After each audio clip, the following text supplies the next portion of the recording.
자, 시작. 베일에 쌓인 예수의 생애. 우리 말씀 읽습니다. 예수는 지혜와 키가 자라가며 하나님과 사람에게 더욱 사랑스러워 가시더라. 예수께서 행하신 일이 이 외에도 많으니 만일 낱낱이 기록된다면 이 세상이라도 이 기록된 책을 두기에 부족할 줄 아노라. 아멘. 아멘. 자, 예수의 행하신 일이 이 외에도 많으니 만일 낱낱이 기록된다면 이 세상이라도 기록된 이 책을 두기에 부족할 줄 아노라. 요한복음의 마지막 장 마지막 이 구절은요, 예수님의 공생의 기간에 주님께서 행하신 많은 일들 가운데서 기록으로 남겨지지 않은 부분이 얼마나 많은가 하는 것을 우리로 충분히 짐작하게 해주시는 말씀입니다. 자, 이 맥락에서 한번 여러분 생각을 해보시자고요. 이 맥락에서 보자면 공생의 기간 전에 나사렛이라고 하는 시골 동네에서 예수님이 가족들과 함께 살았던 그런 예수님의 평범하고 일상적인 이야기를 성경의 기록으로 남길 이유는 없다라고 하는 것을 반증해 주는 말씀인 거예요. 자, 33년의 생애 중에서 알려지지 않은 부분에 대해서는 오늘 제목에서처럼 베일에 쌓인 예수의 생애라는 이 제목과 관련해서 야기될 수 있는 모든 오해를 불식시켜 놓고 오늘 말씀을 전개해 나가는 것이 순서일 듯 싶어서 이 부분을 먼저 말씀을 드립니다. 자, 예수님의 생애 중에서 밝혀지지 않은 부분이 더 많은 이유는 그분의 신성과 인격의 훼손을 방지하기 위해서 이 성경을 기록한 사람들이 많죠. 이 성경을 기록한 사람들의 배려 때문에 그렇다가 아니다라고 하는 거예요. 인간은 예외 없이 은폐하고 싶은 비밀이 있습니다. 제 아무리 보기에 고결해 보이고 순결해 보이고 깨끗해 보이고 그렇게 보기에는 정말 천사처럼 보일지라도 누구든 야비한 것과 관련되지 않은 사람이 단 한 사람도 없고 또 부도덕한 것과 관련되지 않은 사람이 단 한 사람도 없습니다. 자, 이 말씀인 즉슨 여기에 계신 여러분, 저를 포함한 여러분들도 역시나 죄와 관련되지 않은 분이 없고 부도덕한 일에 관련되지 않은 분이 없고 우리 모두가 똑같이 죄인이다라고 하는 거죠. 자, 사람은 천사처럼 보일지라도 이 죄와 관련된 어두운 면을 누구나 다 갖고 있습니다. 원죄를 지니지 않은 사람이 없고요. 이 죄성이 없는 사람이 없으며 죄를 지을 수밖에 없는 성질을 갖고 있지 않은 사람이 없기 때문에 그런 거죠. 그 성질을 지닌 이상 비교적 죄가 적은 사람은 있을 수 있겠지만 죄가 없는 사람은 단 한 사람도 없다라고 하는 사실입니다. 이 사실을 누구도 부인하실 분은 없을 거예요. 예수님이 만약에 이러한 인간의 범주, 누구나 죄가 있는 이 피조물의 범주에 만약에 속한다면 당연히 그도 죄인일 것이고 또 감추어야 할 부분이 있을 수밖에 없는 피조물에 속해야 할 것이죠. 그러나 예수님은 여러분이 알고 계시는 이런 탄생의 내용과 같이 남자와 여자 사이에서 태어난, 그러니까 우리와 똑같은 그런 사람이 아니라 성령으로 잉태되어 여자의 후손이라고 하는 유일한 특성을 가지고 태어나신 데다가 또 한 가지는 부활 사건을 통해서 그분이 죄가 없으신 분임을, 곧 무흠하신 분임을 성경 전체가 증명해 주고 있다는 사실입니다. 자, 여러분, 인간의 죽음이 명백하게 죄의 최종적인 결과가 된다라고 하는 사실은 아담과 하와가 죄를 범하고 에덴에서 추방당할 때 필경은 흙으로 돌아간다라고 하신 하나님의 사형 선고가 있었어요. 그리고 또 죄의 삭은 사망이다라고 하는 로마서 6장 23절에 말씀이 있습니다. 이 죽음의 해석에서 뚜렷하게 증명이 되고 있는 거예요.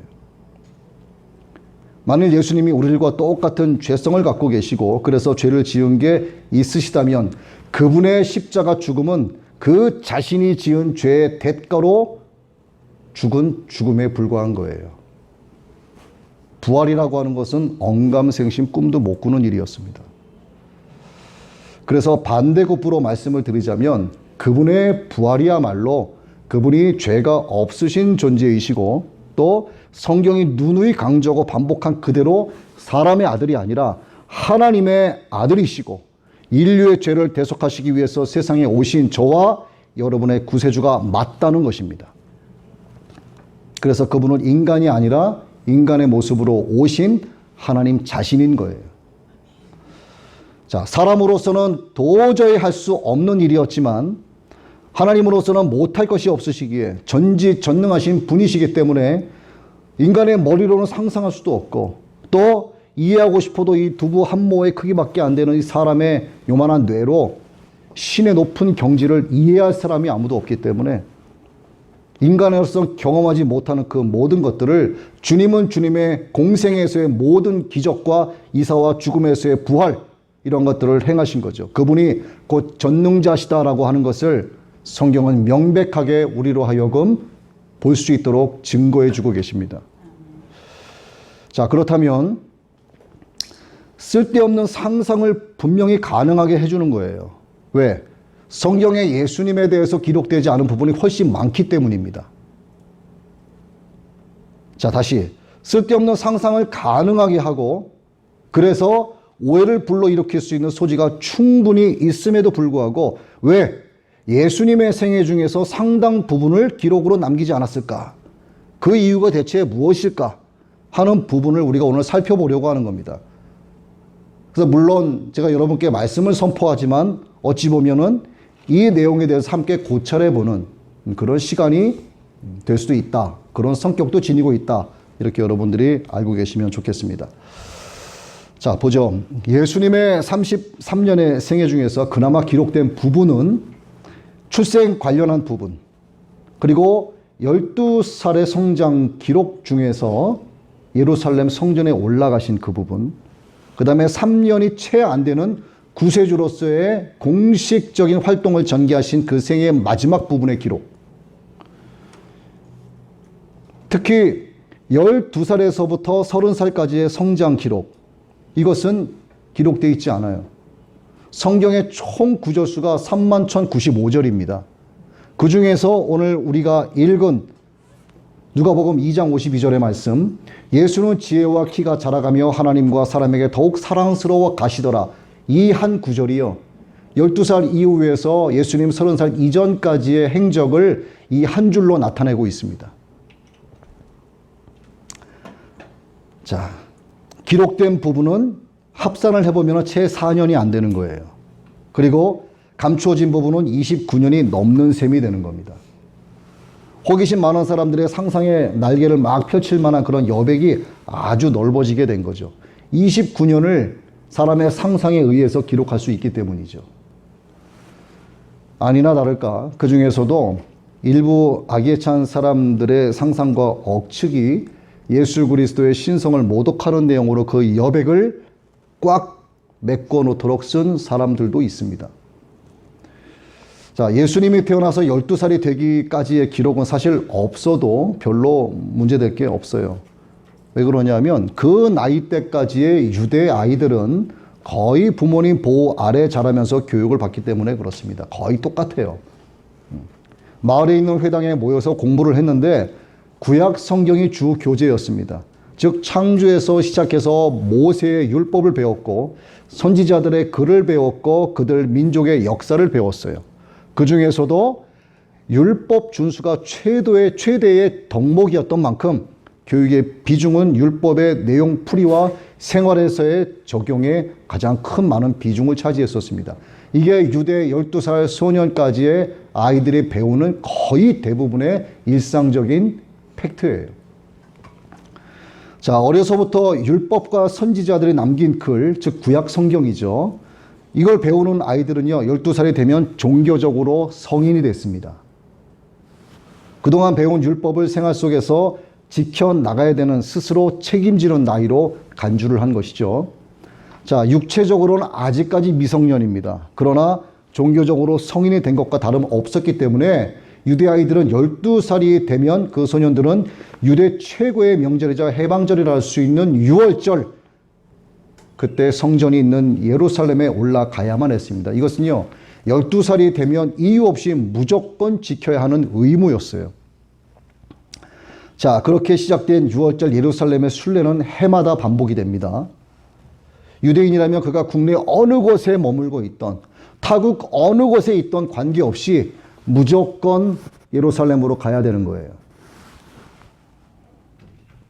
그래서 12살 된 소년 예수님도 부모님과 함께 예루살렘 순례길에 나섰던 거죠.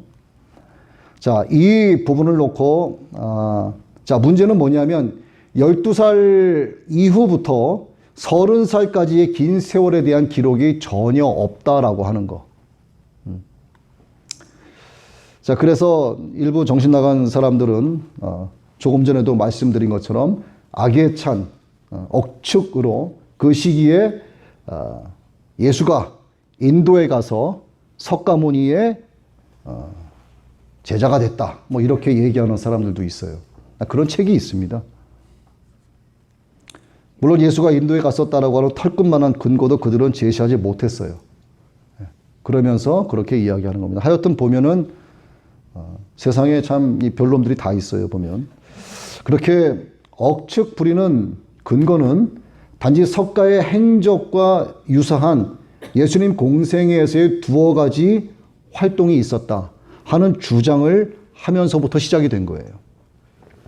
자, 석가가 예수보다 5세기쯤 앞선 사람이기 때문에 예수가 석가의 법을 배웠지 석가가 예수의 법을 배울 수는 없지 않느냐, 이렇게 주장한 데서 그 책이 나오게 된 겁니다. 자, 그럼 그 두 가지가 뭐냐 이거죠. 여러분 뭐 궁금해 하실 테니까 말도 안 되는 건 뭐 아예 말씀도 드릴 이유도 없고 한 가지만을 꼽아서 말씀을 드리겠습니다. 자, 석가가 제자들과 함께 어떤 마을에 들어갔어요. 그런데 그 마을에 들어가자 어떤 여인이 황급히 석가에게 달려옵니다. 그래서 내 자식이 죽었으니 제발 내 자식 좀 살려주십시오, 이렇게 애걸복걸하는 거예요. 그랬더니 석가가 이야기합니다. 온 동네를 두루 다니면서 죽지 않은 집을, 사람이 죽지 않은 집을 찾아서 있다면 그 집에 가서 보시를 얻어오시오, 이렇게 얘기한 거예요. 그래서 그 여인이 자기 자식을 살릴 수 있겠다라고 하는 그 기회, 그것만을 생각하고 그 말의 뜻을 생각하지 않고 허겁지겁 바가지 하나 들고 쫓아다닌 겁니다. 이 집에 가서 문을 두드려 보니까 죽은 사람이 다 있다고 하죠. 우리 부모님들과 조상님들이 다 이 집에서 살다 죽었습니다. 또 다른 집에 가서 두드리니까 세상에 사람 안 죽은 집이 어디 있겠습니까? 3대까지는 살 수 있어도 4대부터는 어렵지 않겠습니까? 이제 이렇게 이야기를 하는 겁니다. 부지런히 여러 집을 찾아다녀 봤는데 대답은 다 똑같죠. 그리고 힘없이 다시 석가에게로 돌아오죠. 석가가 묻습니다. 사람 죽지 않은 집을 찾았습니까? 못 찾았습니다. 그랬더니 죽지 않은 사람은 없다. 다 사람은 죽는다. 이제 이렇게 해서 이야기가 끝나는 거예요. 자, 이 이야기에 비슷한 이야기가 예수님의 공생의 활동 중에 있다 하는 것으로 그들의 억측이 시작이 된 겁니다. 이게 뭐냐면 12살에 죽은 소녀를 살린 사건이에요. 달리다굼. 자, 예수님이 거라사 지방에서 떼귀신 들린 광인을 고쳐주시고 갈릴리 호수를 건너서 가버나움이라는 곳에 들어가셨어요. 그때 그곳에 회당장이 황급히 예수님을 쫓아옵니다. 당시 회당장이라고 하면은 그 지역사회에서 가장 크게 존경받는 1급 유지였었죠. 자, 그렇게 회당장이 예수님을 쫓아와서 죽어가는, 아직 죽지 않았지만 죽어가는 자기 딸을 살려달라고 부탁을 하는 거죠. 예수님의 활동 중심 무대가 가버나움이었어요. 그렇기 때문에 그곳에서 많은 병자를 고치는 등의 기적과 이사를 회당장은 이미 듣고 보고 알고 있었던 중이었습니다. 그래서 자기 딸에게도 그런 기적을 베풀어 달라고 부탁을 한 거죠. 예수님께서 그렇게 하지요 하고 이제 가시는 겁니다. 자, 회당장 집으로 가는데 많은 무리가 예수님을 또다시 애워싸기 시작을 하는 거예요. 또 하나의 희귀한 기적을 목격하고 싶어서. 그래서 많은 무리가 예수님을 따라갑니다. 그런데 얼마 안 가서 느닷없이 방해꾼 여인이 나타났어요. 왜 방해꾼이냐 하면 회당장 입장에서는 그 여인이 방해꾼입니다. 예수님의 발걸음을 지체했기 때문에. 그 여자가 12년 혈류병 앓는 여자였죠. 이 12년 계속되는 혈류병을 앓고 있었던 이 여자는 의사는 다 찾아다녀 봤습니다. 많은 비용을 썼지만 고치지 못했어요. 그런데 고치지 못한 이 여인이 무리 속에 끼어들어서 예수님의 옷자락을 힘겹게 잡은 겁니다. 왜? 혈루병 걸린 그 여인의 마음속에 소녀를 살리러 가시는 분이라면 이까지 자신의 혈류병 아무것도 아니다 하는 확실한 믿음이 그의 마음속에 있었어요. 그래서 예수님의 옷자락을 손을 댔습니다. 아니나 다를까 확신한 대로 그녀의 믿음대로 혈류병이 고쳐졌고 즉시 피가 멈췄습니다. 자, 예수님은요, 자기 몸 뒤에서 은밀하게 전개된 그 진상을 아셨고 그녀와 대화를 나누기 시작한 거예요. 그 대화를 나누는 모습을 보는 회당장의 마음이 어땠겠냐? 얼마나 안타깝고 조급했겠습니까? 빨리 가셔야 되는데 예수님이 가실 생각을 안 하시는 거예요. 그러던 중에 회당장의 집에서 하인 하나가 쫓아와서 황급하게 보고를 합니다. 따님이 죽었습니다. 그렇게 회당장의 집에서 온 하인과 회당장이 나누는 이야기를 듣고 있었던 예수님께서 두려워하지 말고 믿기만 하라 하는 말씀을 하시고 함께 회당장의 집으로 다시 발걸음을 옮기시는 거죠. 그 이야기를 들은 사람들이요, 예수님을 비웃습니다. 예수님이 무모한 배짱을 내민다라고 생각하는 사람들이 분명히 그 가운데 있었겠죠. 그러나 예수님은 일행들과 함께 부지런히 회당장의 집을 향했고 죽음이 있는 그 집에 들어가셔서 사람들에게 그렇게 말씀하십니다. 어찌하여 떠들며 우느냐? 이 아이가 죽은 것이 아니라 잔다. 그러자 거기서도 사람들이 비웃습니다. 그래서 주님께서 모두들 나가 있으라고 하신 다음에 소녀의 부모와 데리고 가신 제자들만 데리고 그 집 안으로 들어갔습니다. 주님은 움츠러들거나 머뭇거림이 없이 개선장군처럼 당당하게 소녀의 손을 붙잡고 말씀하시죠. 소녀야 일어나라. 그랬더니 소녀가 일어났습니다. 일어난 부분에 대해서는 말씀을 그대로 인용하는 게 좋을 것 같아요. 소녀가 곧 일어나서 걸으니 나이가 12살이라 사람들이 곧 크게 놀라거늘 예수께서 이 일을 아무도 알지 못하게 하라고 그들을 많이 경계하시고 이에 소녀에게 먹을 것을 주라 하시니라. 자, 조금 전에 석가에 대한 말씀을 드렸고 지금 예수님의 공생의 기간 중에 있었던 기적과 이사에 관한 이야기를 하나 드렸는데 이 두 사건은 흡사한 면이 있습니다. 그러나 결과는 전혀 다르죠. 예수님 12살 이후부터 30살이 되기 전까지 인도에 가서 불교에 입문하셨고 만약에 석가의 제자가 되었다, 석가의 가르침을 받았다라고 한다면 회당장이 와서 살려달라고 애원했을 때 흔쾌히 응할 수 없었을 거예요. 자기 스승인 석가는 고치지 못했으니까.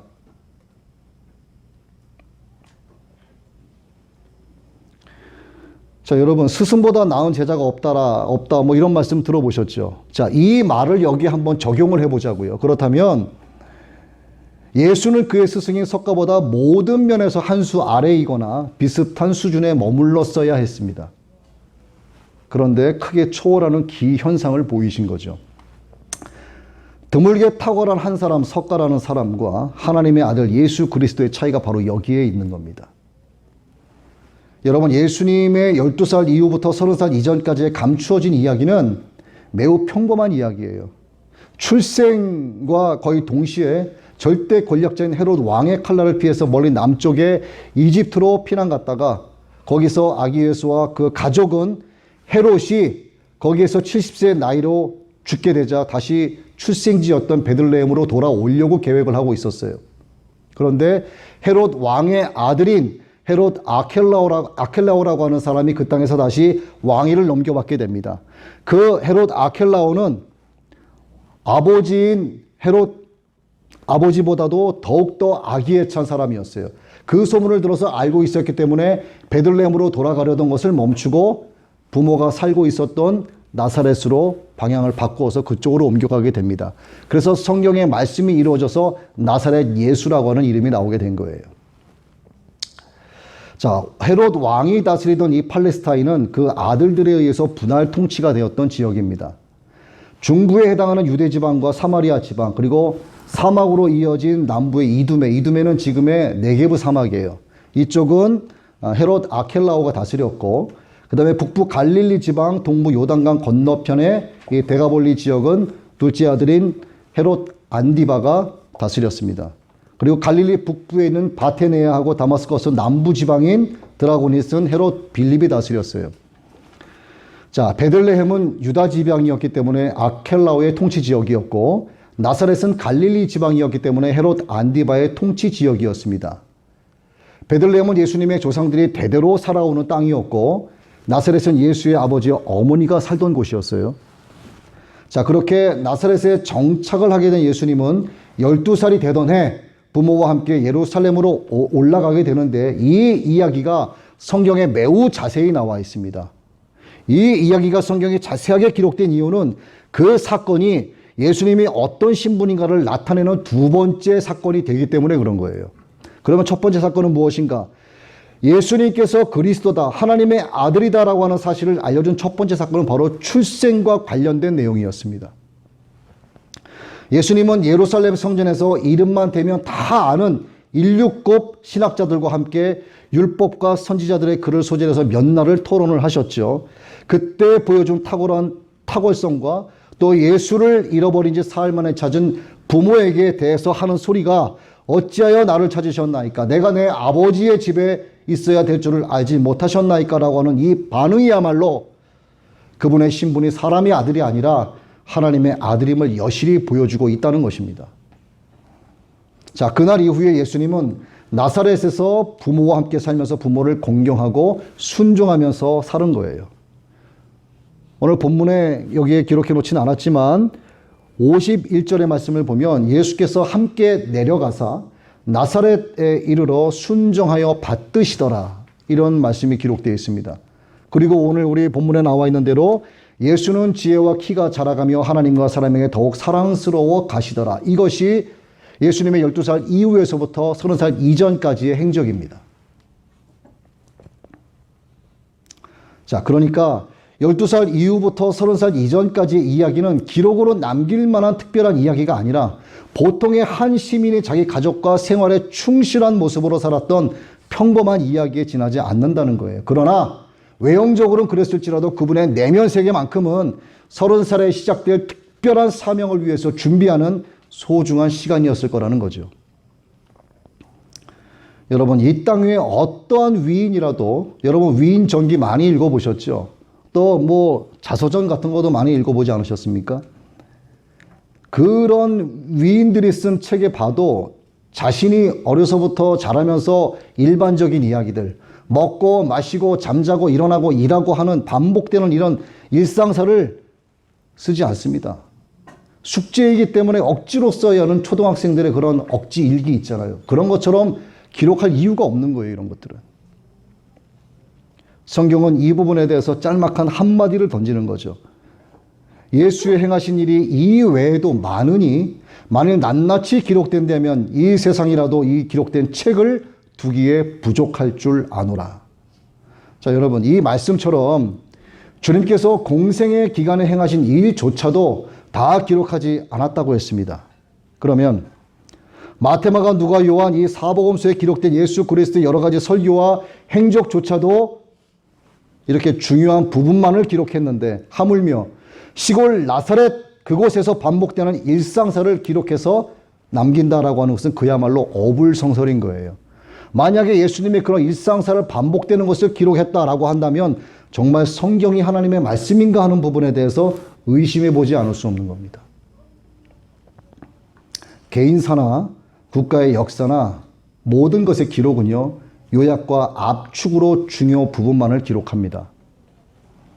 그러므로 성경에 생략된 예수님의 생애를 알고자 할 필요가 없다는 거예요. 예. 제가 아까 서두에서 여러분께 여쭤봤었죠. 성경을 읽으시냐고.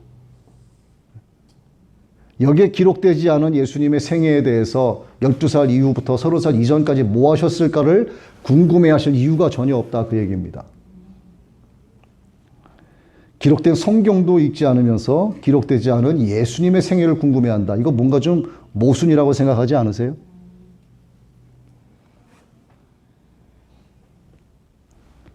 우리가 입으로만 말하는 믿음은 믿음이 아니죠. 유신무실입니다. 입으로는 믿음을 떠들 수 있지만은요, 열매가 없는 믿음인 거예요, 그것은. 열매가 없는 것에 대해서 주님께서 분명히 말씀하셨는데, 열매를 구하되 얻지를 못하니 그 나무를 찍어버리라. 어찌 땅만 버리게 하느냐.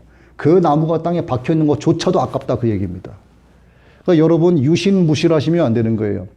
입으로만 믿음이 있다, 믿음이 있다. 이건 별 의미가 없다, 이 말입니다. 입으로만 믿음할 게 아니라 정말 여러분 믿음이 있으시다면 성경을 가까이 하시고 읽으셔야 된다라고 하는 것을 제가 결론적으로 말씀을 드리는 거예요. 자, 사랑하는 여러분, 여러분 성경책은 다 갖고 계시죠? 예, 지금은 없어도 다 갖고 계시죠? 갖고 계신 성경, 그 기록되어 있는 성경만 제대로 알면 그것으로 충분하고 족합니다. 예. 기록된 하나님의 말씀을 문자 그대로 믿고 그 말씀을 사모하시고 가까이 하시고 그 가까이 하는 말씀을 날마다 묵상하고 읽게 되시기를 주님의 이름으로 간절히 축원합니다. 아멘.